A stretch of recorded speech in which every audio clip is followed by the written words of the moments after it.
அஸ்ஸலாமு அலைக்கும் ரஹ்மத்துல்லாஹி பரகாத்தஹு. அன்பார்ந்த சகோதர சகோதரிகளே, இன்றைய தலைப்பு இஸ்லாத்தின் முதல் கடமையான கலிமாவை பற்றி பார்ப்போம்.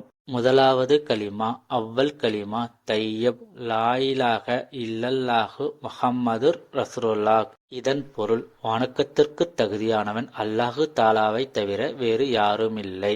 முகமது நபி ஸல்லல்லாஹு அலைஹி வஸல்லம் அவர்கள் அல்லாஹ்வுடைய தூதராக இருக்கின்றார்கள். இரண்டாவது கலிமா ஷஹாதத் அஷ்ஹது அல்லா இலாஹ இல்லல்லாஹு வஹ்தஹு லா ஷரீக லஹு வ அஷ்ஹது அன்ன முஹம்மதன் அப்துஹு வ ரசூலுஹு.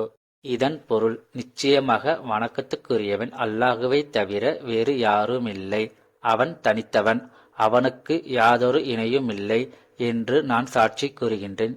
இன்னும் நிச்சயமாக முஹம்மது நபி ஸல்லல்லாஹு அலைஹி வஸல்லம் அவர்கள் அவனுடைய அடியாரும் இன்னும் அவனுடைய திருத்தூதருமாக இருக்கின்றார்கள் என்று நான் சாட்சி கூறுகிறேன்.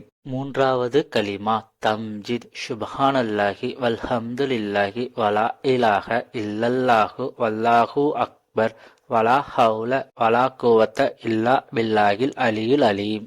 இதன் பொருள், அல்லாஹு தாலா மிக பரிசுத்தமானவன், புகழ் அனைத்தும் அல்லாஹ்வுக்கே உரியன, வணக்கத்துக்குரியவன் அல்லாஹ்வை தவிர வேறு யாருமில்லை, அல்லாஹ் மிக பெரியவன், பாவங்களை விட்டு திரும்புதலும் இன்னும் நன்மைகளை செய்ய சக்தியும் அல்லாஹு தாலாவின் உதவியை கொண்டே தவிர வேறு இல்லை.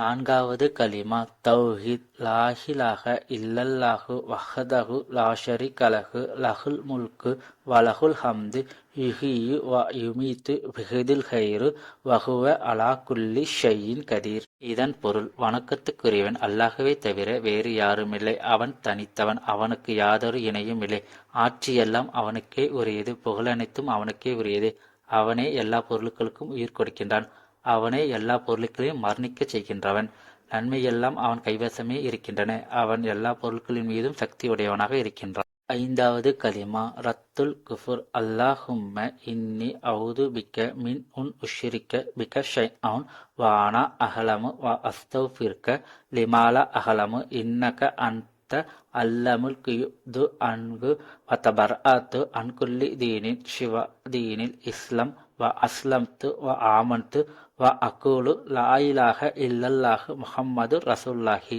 இதன் பொருள், யா அல்லாஹ், நிச்சயமாக நான் அறிந்தவனாயிருக்கும் நிலையில் உனக்கு எப்பொருளையும் நினைவைப்பதை விட்டும் உன்னிடம் நான் காவல் தேடுகின்றேன்.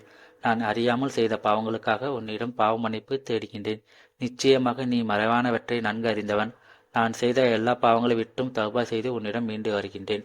இஸ்லாம் மார்க்கத்தை தவிர மற்ற எல்லா மார்க்கங்களை விட்டும் நான் நீங்கிவிட்டேன். அல்லாஹ்வுக்காக நான் வழிபட்டு விட்டேன், ஈமான் கொண்டேன், லா இலாஹ இல்லல்லாஹ் முஹம்மது ரசூலுல்லாஹ் என்று நான் கூறுகின்றேன்.